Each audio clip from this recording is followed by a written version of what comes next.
ଛି ଛି ଛି ଛି, ମୁଁ କଣ କରିବି ଲୋ ମା। କଣ ହେଲା ନା ନାନୀ ଏମିତି ପାଟି କରୁଛୁ କାହିଁକି? କଣ କହିବି ଲୋ ତତେ ଝାମ୍ପୁଇ ନାନୀ, 10-12 ଦିନ ହେଲା ବୋହୂ କରି ଆଣିଛି। ମୁଁ ଭାବିଥିଲି ଘରକୁ ଗୋଟେ ଲକ୍ଷ୍ମୀ ମା ଆସିଛନ୍ତି, ହେଲେ ଦେଖିବାକୁ ଟିକେ ସେଇଠି ଦେଖେ। ବୋହୂ, ଏ ବୋହୂ, ଚା କପ୍ ଆଣିଲୁ। ମମି ନିଅନ୍ତୁ। ଆଲୋ ତୁ କିଛି ଦିନ ହେଲା ଆସିଛୁ, ଶାଢୀ ନ ପିନ୍ଧି ଡ୍ରେସ ଟା କଣ ପିନ୍ଧୁଛୁ? ଆଉ ଇଏ କି ଡ୍ରେସ? ମମି କଥା କଣ କି, ମୁଁ ଆମ ଘରେ ଏଇଭଳିଆ ଡ୍ରେସ ପିନ୍ଧେ। ଆଉ ମୁଁ ଯେତେବେଳେ ବାହା ହେଇକି ଆସିଲି ସେତେବେଳେ କଣ ଏଇ ଡ୍ରେସ ସବୁ ଆଣିଥିଲି?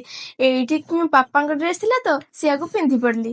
ଆଉ ଏମିତିରେ ବି ମତେ ଶାଢୀ ପିନ୍ଧି ଆସେନି। ଯା। ଆଲୋ ଇଏ କଣ ଖାଲି କପ୍ ଟା? ମମି ଆପଣ ବା କହିଲେ ଚା କପ୍ ଟା ଆଣିବା ପାଇଁ। ଆପଣ କଣ କହିଥିଲେ ଚା ଆଣିବା ପାଇଁ? ମୁଁ ଚା କପ୍ ଟା କହିଲି ବୋଲି କପ୍ ଟା ଧରି ପଳେଇ ଆସିଲୁ। ଯଦି ମୁଁ ଚା କହିଥାନ୍ତି ତ ଚା ପତି ନେଇକି ପଳେଇ ଆସିଥାନ୍ତୁ। ମମି ଚା ପତି କଣ? ଓହୋ ବୁଝିଲି। ମୋର ଯେମିତି ଗୋଟେ ପତି ଅଛନ୍ତି, ଆପଣଙ୍କର ସେମିତି ଗୋଟେ ପତି ଅଛନ୍ତି, ମାନେ ସ୍ୱାମୀ। ସେଇଭଳିଆ ଚାର ବି ସ୍ୱାମୀ ଅଛନ୍ତି ନା? ଚୁପ୍ କରିଲେ ମାମା।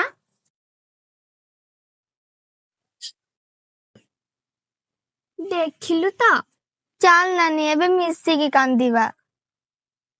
ଏ ମଜାଳିଆ ଭିଡିଓ କେବଳ ଆମେ ଆପଣଙ୍କ ପାଇଁ ନେଇକି ଆସିଛୁ। ଆଉ ଭିଡିଓ ଯଦି ଭଲ ଲାଗିଥିବ ତାହେଲେ ଲାଇକ୍, କମେଣ୍ଟ, ସେୟାର କରିଦେବ, ସବସ୍କ୍ରାଇବ କରିବା ଜମା ଭୁଲିବନି। ଆମେ ପୁଣି ଦେଖା ହବ ଗୋଟେ ନୂଆ ଭିଡିଓରେ। ସେ ପର୍ଯ୍ୟନ୍ତ ରହିଲୁ।